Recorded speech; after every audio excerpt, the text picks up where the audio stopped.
Good afternoon, good morning, good evening, and good night, wherever it is, whenever it is you watch this video. In today's video, we're going to get into my quarter collection. I started collecting quarters a long time ago when I was a little kid, and while I was out away from YouTube, I may have gone looking for some quarters that I was missing in my collection. So I thought today would be really great to go through what I got to add to my collection and then talk a little bit about how I built my collection. One of the cool things about coin collecting, and I've talked about it before on my channel, and I know other channels have as well. One of the great things about coin collecting is that it's completely unique to the collector. So you can buy folders, you can buy books, you can buy albums, you can put them into 2x2s and build your own collection. You can store your coins in rolls, you can store them in Mylar flips, there's a myriad of ways to collect your coins. Some people want just a certain run of years or a certain artist. Some people want to collect them all like Pokemon.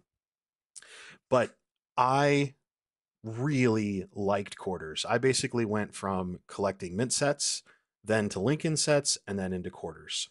And these are some of the last pieces to my complete Washington quarter coin collection from 1932 to 2021. I don't have the newest George Washington crosses the Delaware quarter yet, but these are some old silver quarters. So let's go ahead and get into these, and then I'll talk about how I organize these and put them into my book. So I got everything out of the packages, and now it's just a matter of pulling them the rest of the way out so we can get a good look at them. Now, some of these came in bubble wrap, some of them came in bags. Now, because some of these quarters are ones that are lower mintages or harder to find, they're not in the greatest of conditions. But that's okay. I don't need to have a brilliant uncirculated level collection of all of my coins. It just makes it too expensive. As much as I would love to have that level of collection for all of my coins, it's not realistic. It's not my thing. So I wanted to basically fill my book, and then as I continue to do quarter hunts, that sort of stuff, we can add and replace. So I'm going to go ahead and we'll show you a couple of these first. Let's go ahead and go in order. We got a 61, a 58, a 46, a 34. This is a 53, so you're going to go here, and then this guy, pull these out. That's a 36, 36, 38, 35, and 34.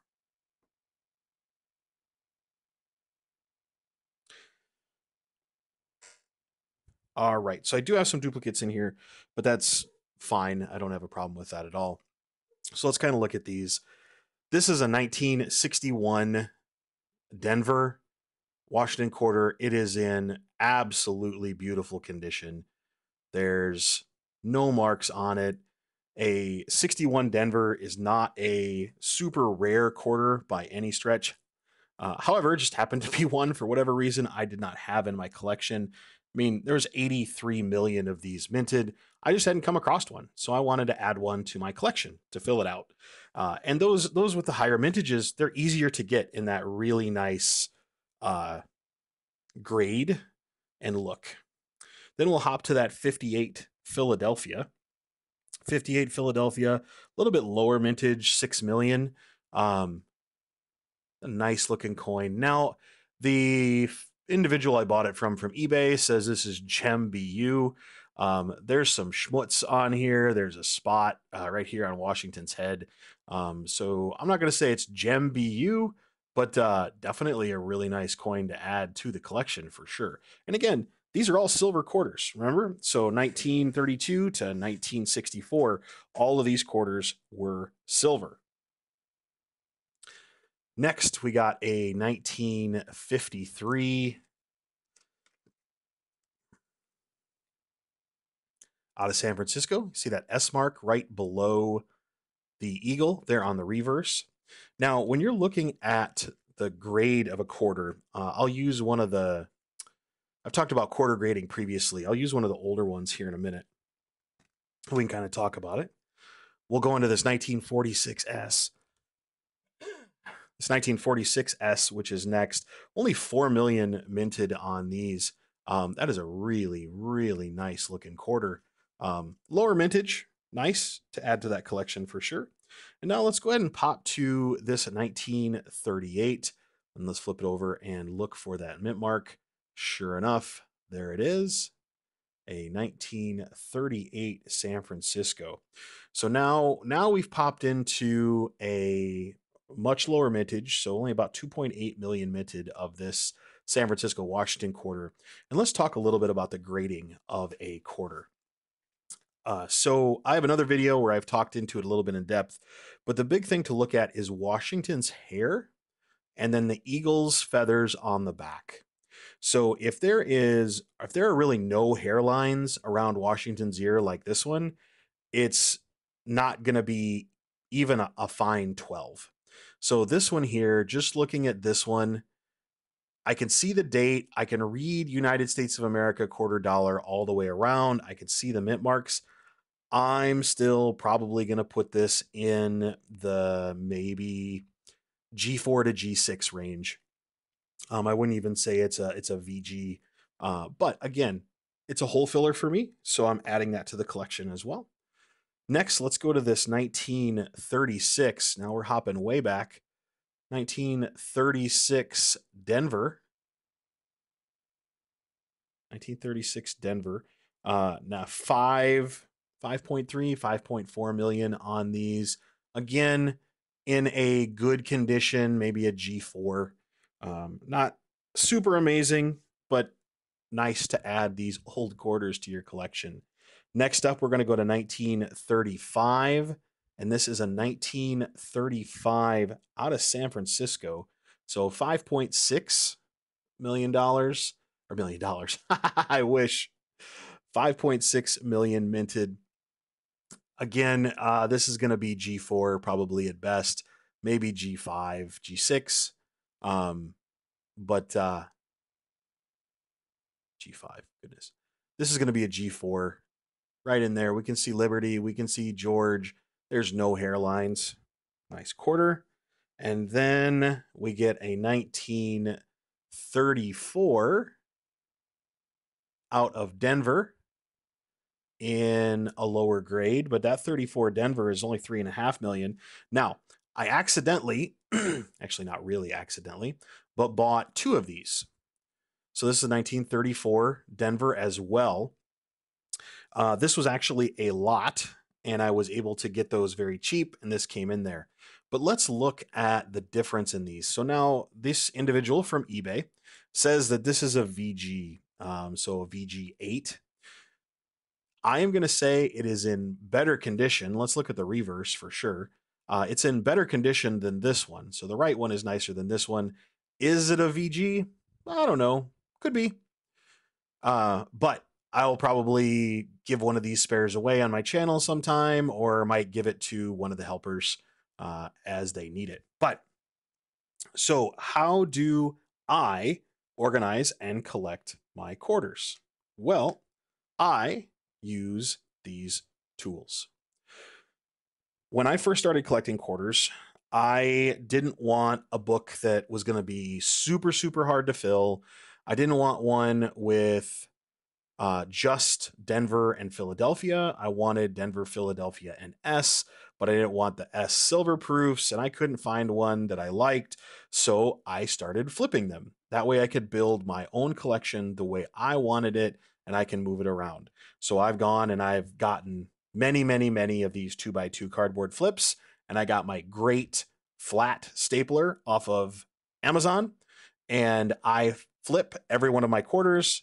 and add them to my catalog in NUMISTA. I have a video about that I'll put in the link to the description, or link in the description below, where I talk about how I organize things in NUMISTA. But I'm going to go ahead and flip these up, and I will bring you back in to talk about how the rest of this works.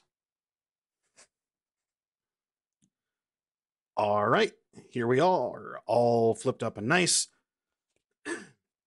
You'll notice that I reflipped all of the coins, even the ones that were already in 2x2s. And I do that because I don't trust people. I don't trust people to use good quality stuff. I don't trust people to, when they send me a coin, that it's flipped up appropriately, it's flipped up in high quality material, it's flipped up appropriately. So I go ahead and tear those all out so that I can flip them up the way I want. And if you're curious how I do that, everybody has a way of doing their flips. I do a 3-point flip, a staple here, staple here, staple here. And that keeps everything nice and tight around that coin so you protect it and it can slide into your holder. But you remember I said I use that flat staple in those flips. There we go. You can see how that works. Keeps everything nice and tidy, and I don't have to push down that staple with a pair of pliers. So here we go. Like, for example, this flip that that 34, one of the 34 Denvers came in, was almost in a sticky plastic that was squished in here. So when I pulled the quarter out, it was almost like the quarter was vacuum sealed within this flip. And I don't know what that material was, but I don't want it to ruin my quarter. So out it came and into a new flip. So I'm going to log these into my NUMISTA collection, and then I'll bring you back and show you how my collection is built.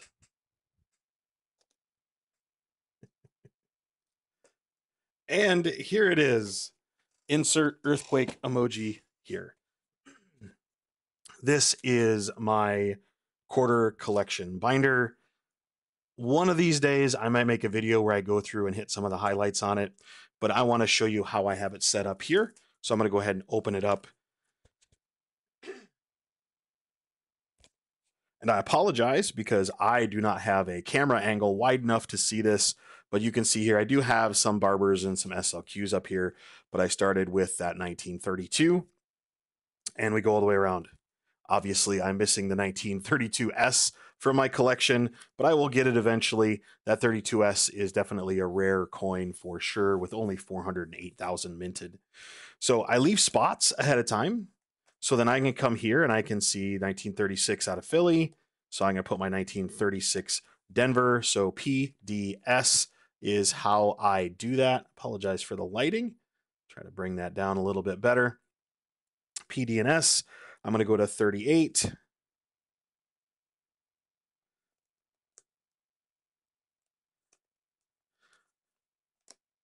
Drop in my 1938 Denver. Going to bop up to 46. PD. There's a 46S to add to the collection. And then a 53. I'll have to move these around. 53 PDS. And then I'll put in my other two after a bit, but you get the idea. So in one of my videos, I'll go through this collection. Now, most of this collection is in probably averages VF condition, but this is everything. This is State Quarters, America the Beautiful, all of those quarters. So we'll go through it another time, but that's how I organize my quarter collection. So now in my quarter collection, I'm down to maybe 3 quarters that I don't have, minus all of the proofs. I don't break out my proofs to put into my individual collections. They stay with the proofs. And my proof collection only goes down to 1960 right now. So this has been a little bit longer video, but I tried to put in a lot of different little tidbits and educational pieces and things that you might be able to adopt for your coin collection. I appreciate you stopping by. If you like the video, drop a comment, hit that link button, click that bell so you know when I put out some new content. Thank you for stopping by, and as always, have a great day.